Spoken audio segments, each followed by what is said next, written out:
The morning sun beat down on Fort Carson as Staff Sergeant Marcus Rodriguez strutted across the training yard. He had been at this base for 3 years and thought he knew everything about everyone who mattered. Marcus was the kind of soldier who made sure everyone knew his opinions, especially when it came to who deserved respect and who didn't.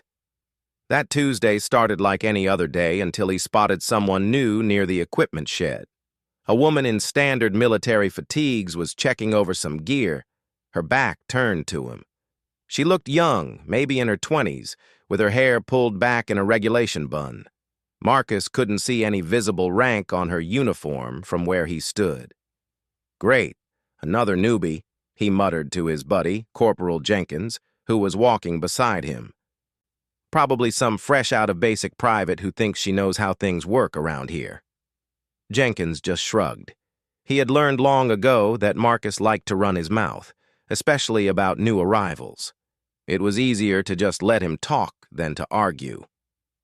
Marcus decided to have some fun.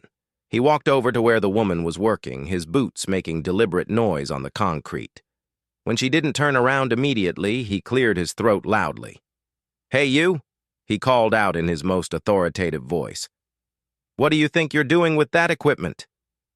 The woman slowly turned around. She had a calm face and steady eyes that seemed to take in everything about Marcus in just a few seconds.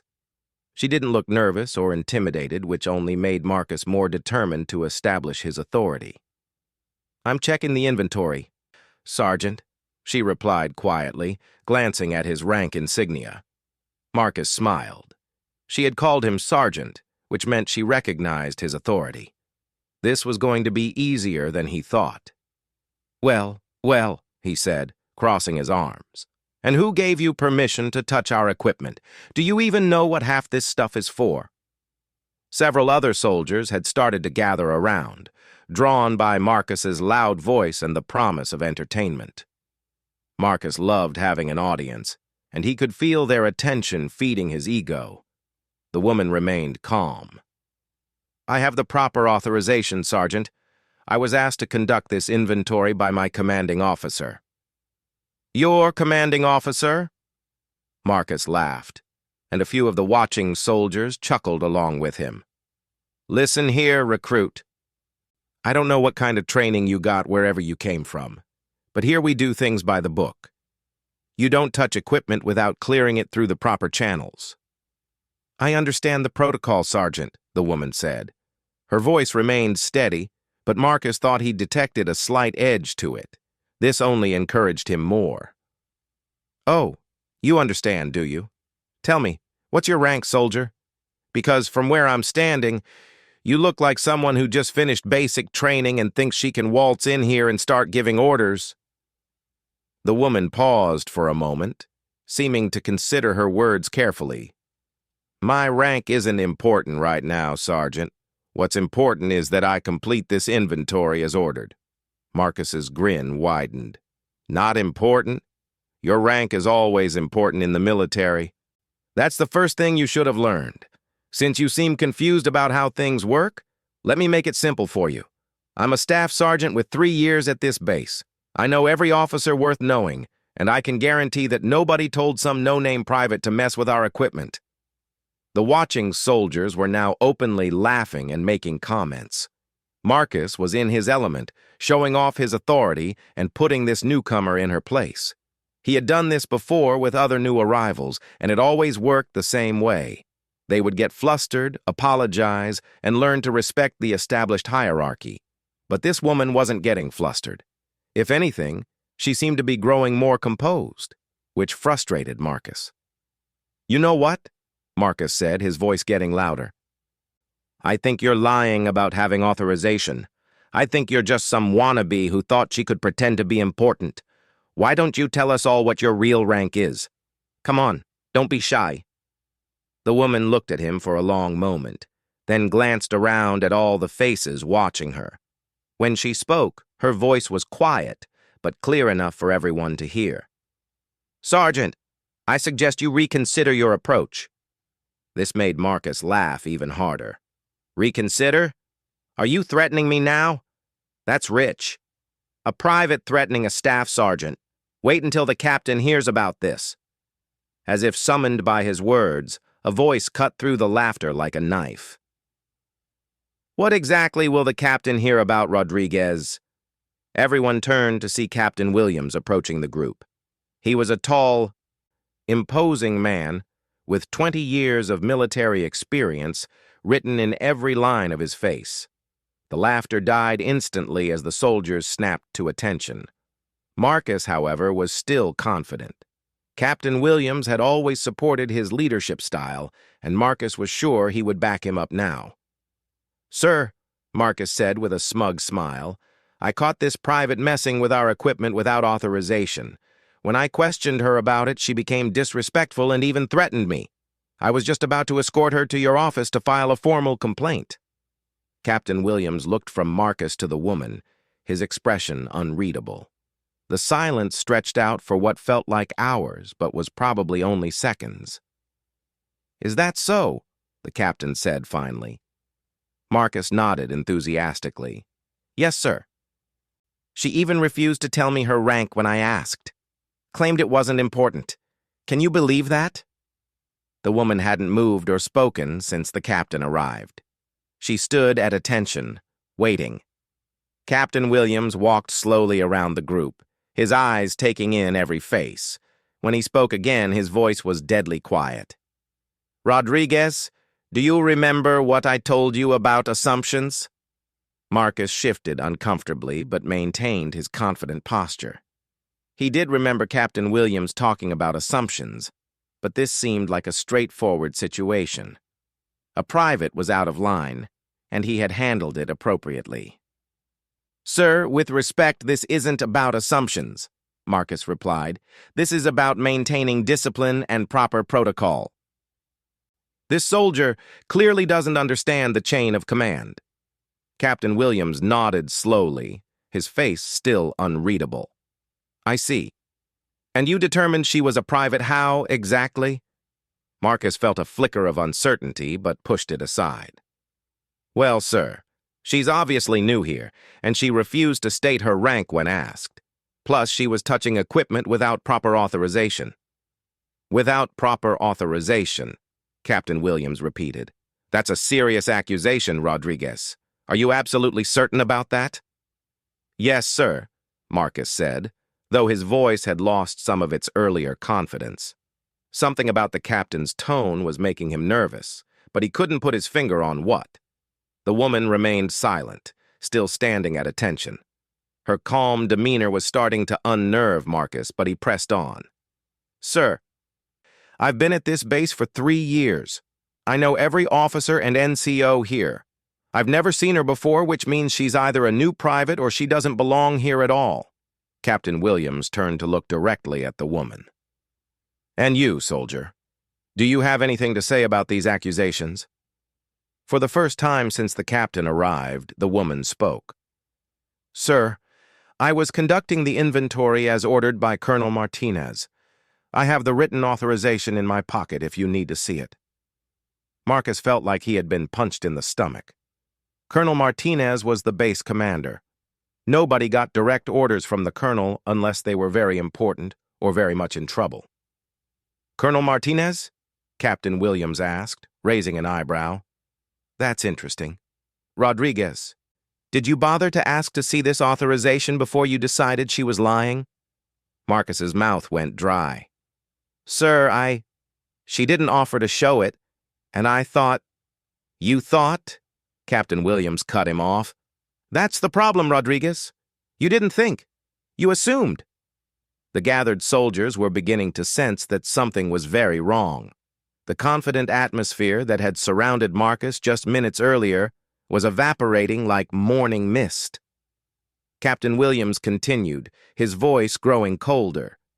"You assumed that because you didn't recognize someone, they must be unimportant. You assumed that because someone appeared young, they must be low-ranking. You assumed that because someone didn't immediately announce their credentials, they must not have any." Marcus tried to salvage the situation. "Sir, she still hasn't told us her rank. If she's authorized to be here, why won't she just say who she is?" Captain Williams turned back to the woman. That's a fair question. Would you mind introducing yourself to Staff Sergeant Rodriguez and his audience here? The woman finally relaxed her posture slightly, though she remained professional. When she spoke, her voice carried a new authority that made several of the watching soldiers step back instinctively. My name is Lieutenant Colonel Sarah Mitchell. I'm the new Inspector General for this region, and I arrived this morning to conduct a surprise inspection of this base. The words hit the gathered soldiers like a physical blow. Marcus felt his knees go weak. Lieutenant Colonel was several ranks above his own, and Inspector General was one of the most feared positions in the military. IGs had the authority to investigate anything and anyone, and they reported directly to the highest levels of command. Captain Williams nodded. Lieutenant Colonel Mitchell will be spending the next 2 weeks here, evaluating our operations, our personnel, and our adherence to military standards and protocols. Marcus wanted to disappear into the ground. He had just spent 10 minutes humiliating himself in front of one of the most powerful officers on the base, someone who literally had the authority to end his career with a single report. But Captain Williams wasn't finished. His voice rose so that it carried across the entire training yard, drawing the attention of every soldier within earshot. Let me make something crystal clear to everyone here, he announced. What just happened is a perfect example of what not to do in the military. Staff Sergeant Rodriguez just demonstrated prejudice, assumption, disrespect, and a complete failure to follow proper protocol. More soldiers were gathering now, drawn by the captain's raised voice and the obvious tension in the air. Marcus could see curious faces appearing at windows and doorways throughout the area. Rodriguez, Captain Williams continued, you saw someone you didn't recognize and immediately assumed they were beneath you. You didn't ask for identification. You didn't request to see authorization. You didn't follow any of the procedures you're supposed to follow when questioning someone's presence in a restricted area. Marcus tried to speak, but Captain Williams held up a hand to silence him. You made assumptions based on gender, age, and familiarity. Then, when Lieutenant Colonel Mitchell attempted to de-escalate the situation by focusing on her mission rather than embarrassing you, you doubled down on your disrespect.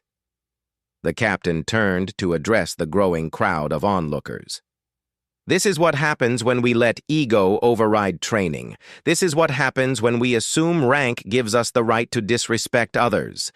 This is what happens when we forget that the military is built on professionalism, not prejudice. Lieutenant Colonel Mitchell stepped forward. When she spoke, her voice was calm, but carried the weight of absolute authority. Sergeant Rodriguez, she said, and Marcus felt his stomach drop even further as she addressed him by his actual rank, rather than his preferred title. In the past 15 minutes, you have violated approximately a dozen regulations regarding proper conduct, respect for fellow service members, and protocol for security situations. She paused to let that sink in before continuing. More importantly, you have demonstrated exactly the kind of behavior that undermines unit cohesion and military effectiveness.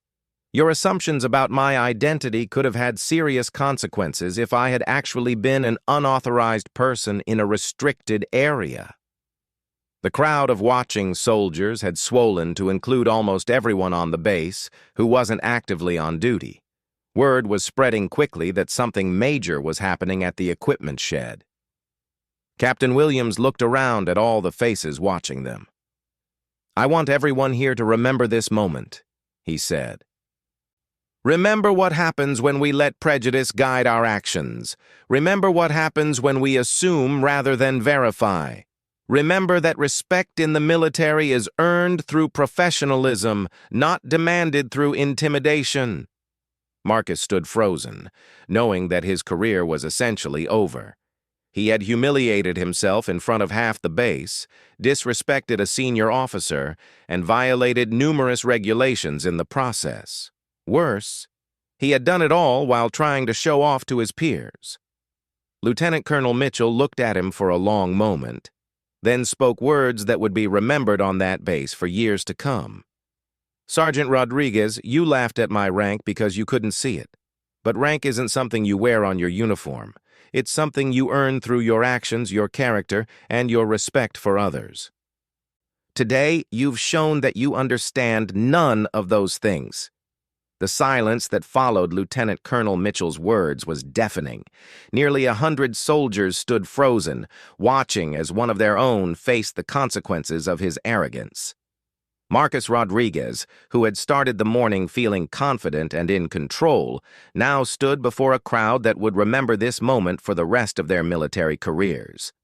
Captain Williams stepped closer to Marcus, his voice low but still audible to the nearby soldiers. Rodriguez, you will report to my office at 1400 hours for a formal disciplinary meeting. Lieutenant Colonel Mitchell will be present, as will the Command Sergeant Major and the Legal Affairs Officer. Marcus managed a weak, "Yes, sir," his voice barely above a whisper. Lieutenant Colonel Mitchell addressed the crowd one final time. This incident will be thoroughly documented as part of my inspection report. However, I want to make something clear to all of you. This is not just about one soldier's poor judgment.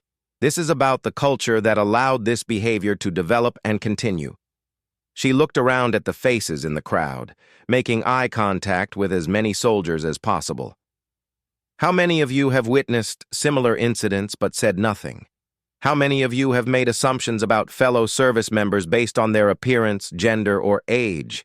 How many of you have stayed silent when you should have spoken up?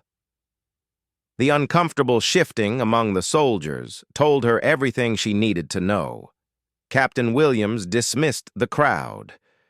But word of the incident spread like wildfire throughout the base. By lunchtime, everyone knew the story of the staff sergeant who had tried to humiliate what he thought was a new private, only to discover she was actually an inspector general who outranked him by several levels. At 1400 hours sharp, Marcus knocked on Captain Williams's door. His hands were shaking as he entered the office to find Lieutenant Colonel Mitchell, Command Sergeant Major Thompson, and Captain Williams waiting for him. The Legal Affairs Officer, Major Stevens, sat at a small table with a recording device and several thick folders. "Sit down, Rodriguez," Captain Williams said, indicating a chair facing the panel of officers. Major Stevens activated the recording device. "This is a formal disciplinary hearing for Staff Sergeant Marcus Rodriguez. Serial number..." The legal proceedings began with military precision. Lieutenant Colonel Mitchell spoke first.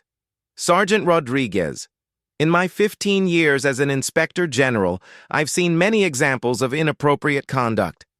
What happened this morning was particularly troubling because it demonstrated not just poor judgment, but a pattern of behavior that suggests deeper issues."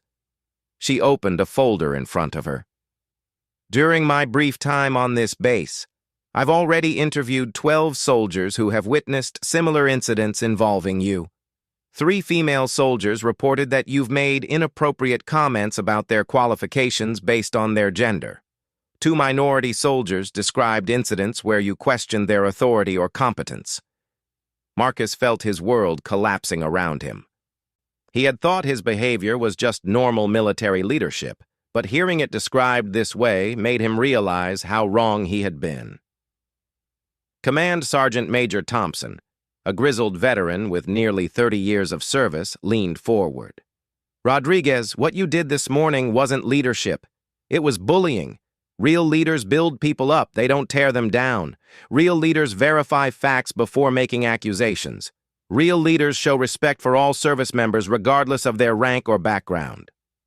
The disciplinary hearing lasted 2 hours.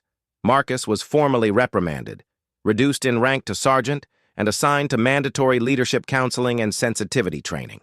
He was also placed on probation for 6 months, during which any similar incident would result in his immediate discharge from the military. But the formal punishment was only part of the consequences. Word of the incident had reached beyond the base, and Marcus found himself the subject of discussions in military leadership schools across the country as an example of what not to do. More immediately, his relationships with his fellow soldiers had been permanently damaged. The respect he thought he had earned through intimidation evaporated overnight. Soldiers who had laughed along with his behavior now avoided him, embarrassed by their own complicity in his actions. Corporal Jenkins, who had been Marcus's closest friend on the base, requested a transfer to a different unit. "I can't respect someone who treats people the way you treated that officer," he told Marcus during their final conversation. "I thought you were just being tough, but now I see you were just being cruel." The incident also had broader effects on the base culture. Lieutenant Colonel Mitchell's inspection revealed numerous other problems that had been overlooked or ignored. Her report led to mandatory training for all personnel on respect, proper conduct, and the importance of following protocols regardless of assumptions about rank or authority. Captain Williams used the incident as a teaching moment, conducting regular discussions with his soldiers about leadership, respect, and military values. "Real strength," he told them, "comes from lifting others up, not putting them down. Real authority comes from competence and character, not from intimidation." 6 months later, Marcus was a changed man, though the change had come at great personal cost. The mandatory counseling had forced him to confront the insecurities and prejudices that had driven his behavior. He realized that his need to dominate others had come from his own fears of being seen as weak or inadequate. During one of his counseling sessions, Marcus finally understood the full scope of his mistake. "I wasn't really angry at her for being there," he admitted to the counselor. "I was angry because she wasn't intimidated by me. I was angry because she had authority I didn't recognize, and that made me feel powerless." The counselor nodded. "And how did you handle feeling powerless?" "I tried to make her feel powerless instead," Marcus said quietly. "But that's not leadership. That's just bullying." On the anniversary of the incident, Marcus ran into Lieutenant Colonel Mitchell at the base commissary. He had been dreading this moment for months, unsure of what he would say or how she would react. She nodded politely when she saw him. "Sergeant Rodriguez, how are you doing?"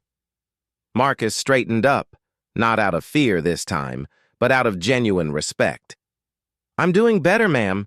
I owe you an apology, not just for that day, but for everything my behavior represented." Lieutenant Colonel Mitchell studied him for a moment. "I appreciate that, Sergeant, but the apology you really owe is to yourself and to every soldier you've served with. The question is, what are you going to do differently going forward?" "I'm trying to be the kind of leader I should have been from the beginning," Marcus replied. "It's hard work, unlearning bad habits, but I'm committed to doing better." She smiled slightly. "That's all any of us can do, Sergeant. Learn from our mistakes and do better." As she walked away, Marcus reflected on how much had changed since that morning at the equipment shed. He had learned that true leadership wasn't about dominating others or demanding respect.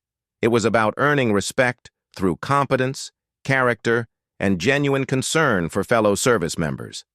The incident became legend on the base, told and retold to new arrivals as a cautionary tale about the dangers of assumption and prejudice. But for those who lived through it, the real lesson was deeper, that a moment of poor judgment could change everything, and that real change required honest self-reflection and sustained effort. Marcus never regained the easy authority he had once enjoyed, but he discovered something better, the quiet satisfaction of knowing that his fellow soldiers respected him for the right reasons. And though he would always carry the memory of that humiliating morning, he also carried the knowledge that he had become a better soldier and a better person because of it.